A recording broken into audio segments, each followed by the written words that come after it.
Tinutulungan tayo ng banal na Espiritu sa kahinaan natin. Hindi natin alam kung ano ang dapat nating ipanalangin. Kaya ang Espiritu na rin ang namamagitan sa Diyos para sa atin, sa pamamagitan ng mga daing na hindi natin kayang sabihin. At ang anumang nais sabihin ng banal na Espiritu ay alam ng Diyos, na siyang sumisiyasat sa puso ng mga tao. Sapagkat namamagitan ng banal na Espiritu para sa mga mananampalataya, kung ano ang ayon sa kalooban ng Diyos.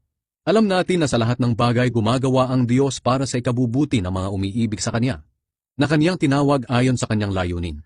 Sapagkat alam na ng Diyos noon pa man kung sino-sino ang Kanyang magiging mga anak.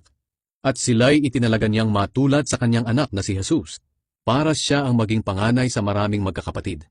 Kaya nga ang mga taong pinili ng Diyos noong una pa ay tinawag Niya para maging Kanyang mga anak. At ang mga tinawag Niya ay itinuring Niyang matuwid. At ang itinuring Niyang matuwid ay binigyan Niya ng karangalan.